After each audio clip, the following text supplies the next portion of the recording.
bouncing Gustafsson like I knew he would. He was really aggressive. Even when he got hit, he still came right back to keep on fighting. And then Gustafsson, at a lot of points, would literally just turn away and run from Cormier's onslaught. And that right there, I mean, not to mention that big slam early in the fight. He did this the same way he did Dan Henderson. He slammed Gustafsson. So that's definitely a way to sway judges in your favor. You do some crazy move like that. But running away, turning your back and running away from the guy you're fighting probably doesn't help the judges pick you to win if you don't get finished, even if you survive it. He did a lot of good counter striking, and a lot of shots did seem to knock Cormier down. But I mean, it's like it was nothing to him. In the post-fight press conference, he looked like, it looked like he took a lot more than, or at least the damages, the shots that he took were more damaging than you would have thought, given the way he kept on coming. So he definitely deserves a rest after this. And I guess whoever fights next, it's either going to be Ryan Bader or with John Jones getting off of doing any jail time, it might be him. I think he addressed that in the post-fight press conference. Someone must have asked him if the preliminary injunction that the UFC filed for the MMA ban in New York gets granted and they're allowed to hold their event at the Garden, will he face John Jones at the Garden? And he commented that he would not, and they shouldn't let him fight in his home because he's from New York. John Jones is upstate New York, I think. And I agree with him. So I know the UFC is doing their own investigation now that he's off the hook because his probation is 18 months and they're going to be randomly, testing him for drugs and his urine and everything. So he's not going to jail, but he's definitely not off the hook. I mean, probation means probation. Hopefully they enforce it as strictly as they should. So we will see. That's pretty much everything that's gone down. Oh, no. I almost forgot about Bellator 143. Two of my favorite bantamweights over there. Really hard for me to watch. Joe Warren and LC Davis go at it. Joe Warren grinding out another victory. I feel like every time he gets counted out, he just impresses the hell out of me. I mean, that guy is just a fighting machine. His cardio, he's got cardio for days. So it was hard for me because LC Davis was his opponent. I really like LC Davis, especially after Bellator refers to it as Fight of the Year candidate. I think it is a Fight of the Year candidate overall. I've seen a lot of fights so far this year, and his fight, LC Davis's fight with Hideo Tokoro, is definitely one of the most exciting fights I've seen this whole year. Even I know a lot of people are going to say Robbie Lawler, Rory McDonald from UFC 189, which I was there for that, and I still say LC Davis and Hideo Tokoro was a more exciting fight. I mean, that went to the decision. Obviously, Robbie Lawler finished Rory McDonald, but that was a hell of a fight too.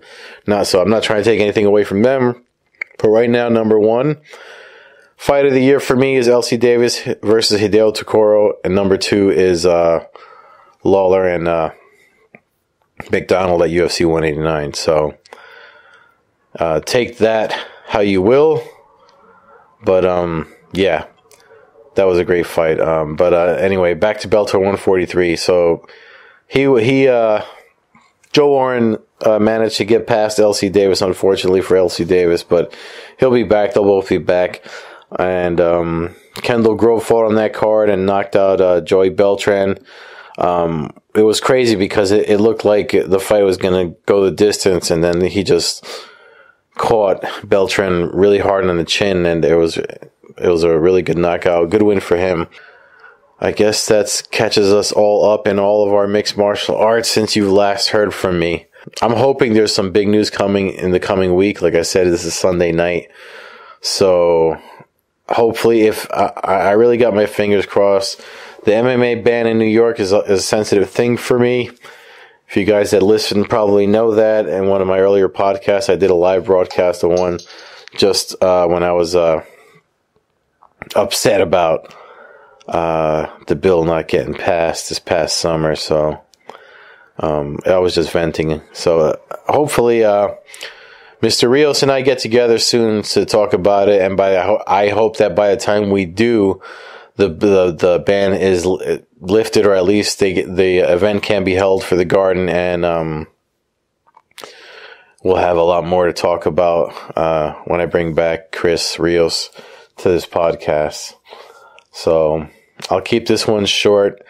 Probably going to record a FTI Sports Show podcast this week to do like a reaction for UFC 192, and I think that'll probably be later in the week. So, but you can hear this podcast and all the other episodes. They're always up on my website, theblogboardjungle.com. If you guys want to send me an email, you got something you want me to talk about, you can email me at edward@theblogboardjungle.com. Contact information is also on the website.